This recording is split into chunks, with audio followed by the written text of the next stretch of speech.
विवेक ये एक ऐसा शब्द है जो हम बचपन से सुनते आ रहे हैं, या इंग्लिश में हम कहेंगे कॉन्शियंस। विवेक, कई बार ये शब्द हम अपने दैनिक जीवन में इस्तेमाल करते हैं। आखिर विवेक है क्या? विवेक हमारे माइंड में, हमारे ब्रेन के अंदर वो पर्टिकुलर गुण है जो हमें बताता है कि क्या सही है, क्या गलत है। किसी ने कहा कि विवेक एक तरह से पुलिस वाला है, हमारे दैनिक जीवन का पुलिस वाला क्या करता है? वो बताता भाई किस रोड से जाना है, कैसे जाना है, और अगर कुछ गड़बड़ करोगे तो उसका फिर बुरा भुगतना भी पड़ेगा, बुरा फल भुगतना पड़ेगा, या तुम्हारी गाड़ी का चालान होगा।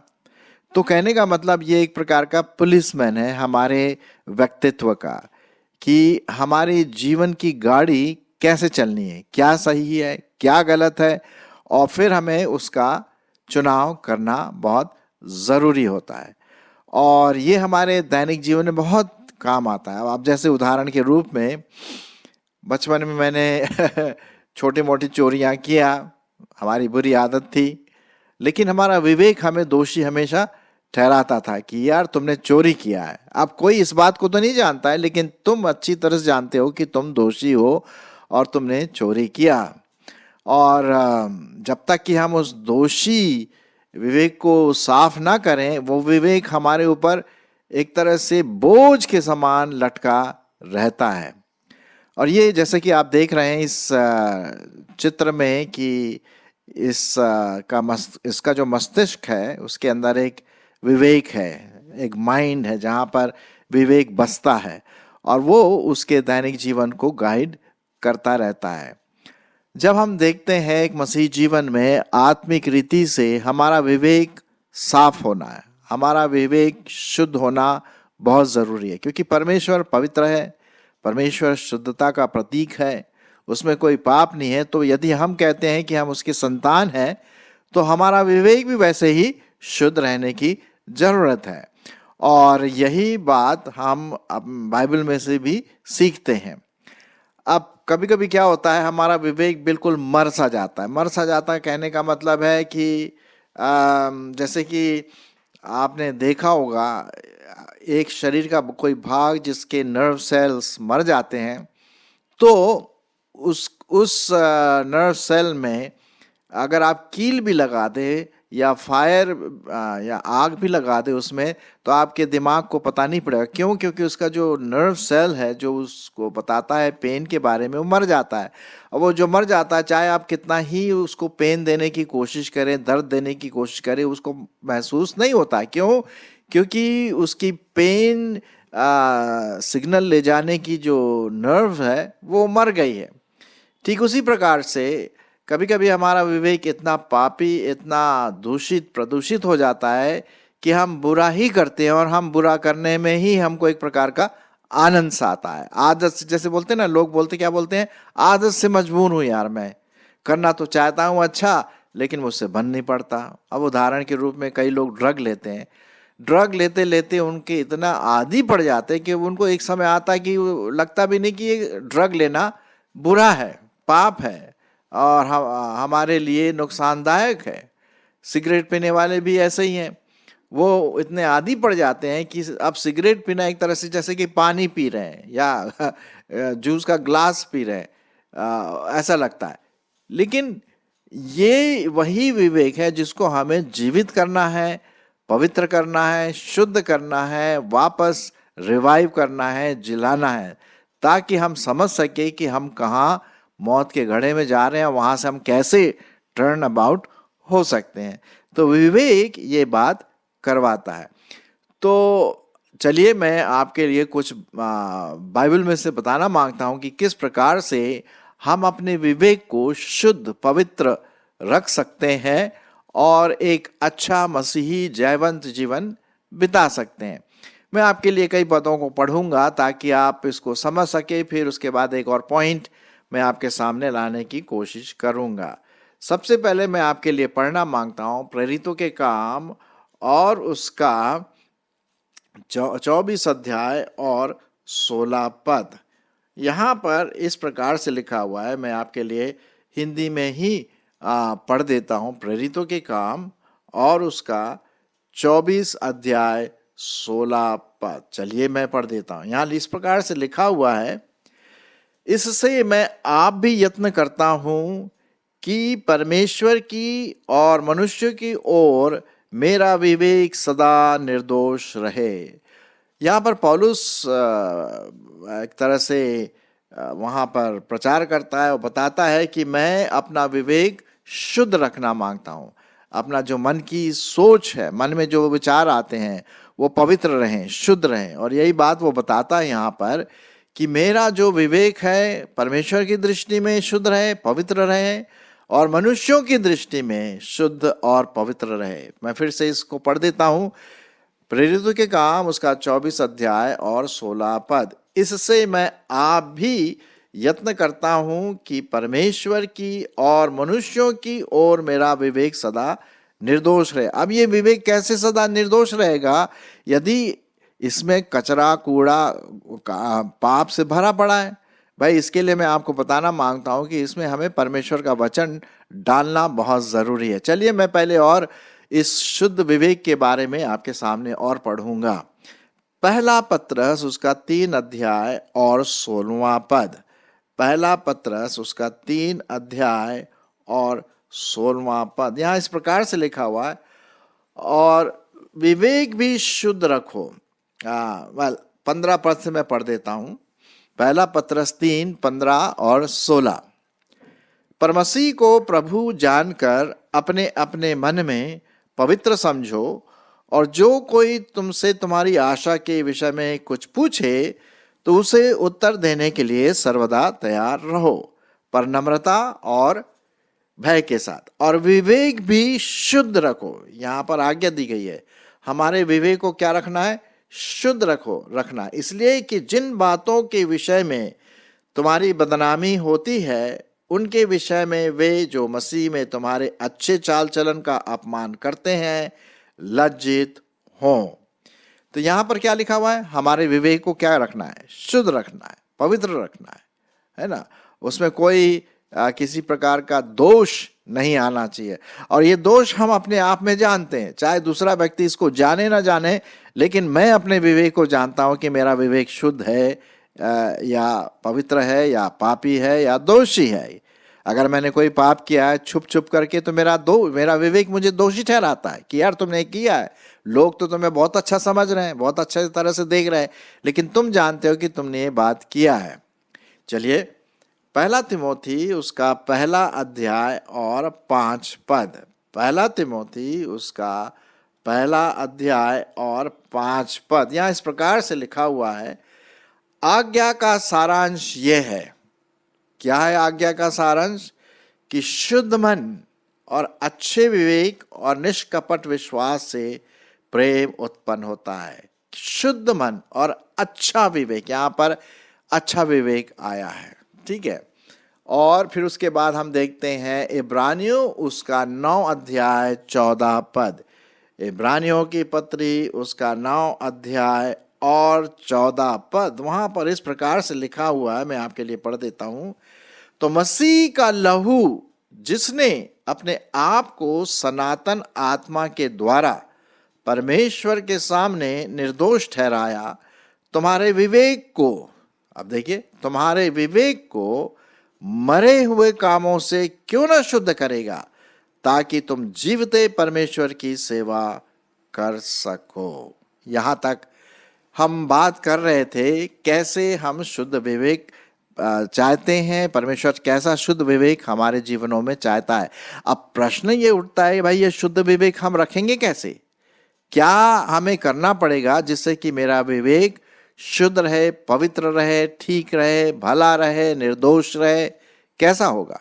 मैं आपको बताता हूं, शुद्ध विवेक रखने का सबसे पहला तरीका यह है कि आप परमेश्वर के वचन को अपने दिल, दिमाग, व्यक्तित्व में भर लें, तभी शुद्ध विवेक हमें प्राप्त होगा। देखिए, स्वाभाविक रूप से हमारा जो मन है, मानसिकता है, वो पापी है, और ज़रूर है कि हम अपने जीवन में उल्टे सीधे काम, दोष करने वाले पाप करते हैं और वो हमें दोषी ठहराता है। विवेक हमें क्या ठहराता है? दोषी ठहराता है। अब उसी विवेक को साफ करने के लिए हमें परमेश्वर की आत्मिक साबुन की जरूरत है। और वो आत्मिक साबुन क्या है? वो है परमेश्वर का वचन। और इसीलिए मैं आपके लिए पढ़ूंगा। बहुत अच्छा पद पाया जाता है भजन संहिता उसका पहला अध्याय और उसके पहले 3 पद। भजन संहिता उसका पहला अध्याय और उसके पहले 3 पद। यहाँ पर इस बात पर जोर दिया गया है कि किस प्रकार से हम परमेश्वर के वचन को अपने दिल, दिमाग, विवेक में भर लें। और चलिए मैं पढ़ लेता हूं। पहले आप जानते भी होंगे लेकिन फिर भी मैं पढ़ लेता हूं। क्या ही धन्य है वह पुरुष जो दुष्टों की युक्ति पर नहीं चलता और न पापियों के मार में खड़ा होता और न ठट्ठा करने वालों की मंडली में बैठता। ये चीजें क्या करती है? हमारे विवेक को अशुद्ध करती है, हमारे विवेक को दोषी ठहराती है। पापी लोगों के बीच में, दुष्टों की युक्ति पर, है ना, ठट्ठा करने वालों के बीच में यदि हम खड़े रहें, बैठे रहें, उनके फेलोशिप में जाए तो हमारा मन दूषित हो जाएगा, प्रदूषित हो जाएगा। ठीक है ना? तो हमें उसको, उस विवेक को शुद्ध रखने के लिए सबसे बड़ा जरूरी काम करना है कि हमें इन लोगों से तो दूर ही रहना है ना? तो फिर करना क्या है? दूसरा बात, हमें परमेश्वर के वचन पर ध्यान देना है। ये है दूसरा पद। परंतु वह तो यहोवा के वचन से प्रसन्न रहता और उसकी वचन पर रात दिन ध्यान करता रहता है। वह उस वृक्ष के समान है जो बहती नालियों के किनारे लगाया गया है और अपनी ऋतु में फलता है और जिसके पत्ते कभी मुरझाते नहीं। इसलिए जो कुछ वह पुरुष करे क्या होगा? सफल होगा। तो यहाँ पर परमेश्वर का वचन बड़े साफ रीति से ये बात बताता है कि भाई हमें दुष्टता से, पापियों से, ठट्ठा करने वाले जो इस प्रकार के जो लोग हमारे चारों तरफ हमारे समाज में पाए जाते हैं, उनसे अलग रहना है। ठीक है? क्योंकि बुरी संगति अच्छे कैरेक्टर को, अच्छे चरित्र को बिगाड़ देती है, अच्छे विवेक को खत्म कर देती है। तो हमें विवेक को शुद्ध रखने के लिए इन सब चीजों से तो दूर रहना ही रहना है, लेकिन एक चीज करना है ताकि हमारा विवेक शुद्ध रहे, पवित्र रहे, और वो है उसके वचन, अर्थात परमेश्वर के वचन को अपने मन में भरना है। मन में भरना है, ये बहुत जरूरी है। जितना हम परमेश्वर का वचन अपने मन में भरेंगे उतना हमारा विवेक शुद्ध होता चला जाएगा, क्योंकि पवित्र आत्मा वचन के द्वारा हमारे विवेक को साफ करता रहता है। इसलिए हमारा विवेक शुद्ध रहना अत्यंत आवश्यक है। प्रकाशित वाक्य और उसका पहला अध्याय, वहां पर भी बहुत अच्छी चीज लिखी है, मैं आपके लिए पढ़ देता हूं। पहला अध्याय और उसका 3 पद। प्रकाशित वाक्य जो आखिरी किताब है और उसका पहला अध्याय और 3 पद, यहाँ इस प्रकार से लिखा हुआ है। धन्य है वह जो इस भविष्यवाणी के वचन को पढ़ता है और वे जो सुनते हैं और इसमें लिखी हुई बातों को मानते हैं, क्योंकि समय क्या है? निकट है। तो यहाँ पर भी ये बात हम देखते हैं कि परमेश्वर का वचन हमें क्या करेगा? शुद्ध करेगा। तो इस तरह से हम अपने शुद्धता को साफ रख सकते हैं। शुद्ध विवेक, पवित्र विवेक, भला विवेक, साफ विवेक हम रख सकते हैं। दूसरा तिमोथी उसका तीसरा अध्याय, दूसरा तिमोथी उसका तीसरा अध्याय और उसका 16 और 17 पद। संपूर्ण पवित्र शास्त्र परमेश्वर की आत्मा से रचा गया है और उपदेश और समझाने और सुधारने और धार्मिकता की शिक्षा के लिए क्या है? लाभदायक है, ताकि परमेश्वर का जन सिद्ध बने और हर एक भले काम के लिए क्या हो जाए? तत्पर हो जाए, शुद्धता प्राप्त कर ले।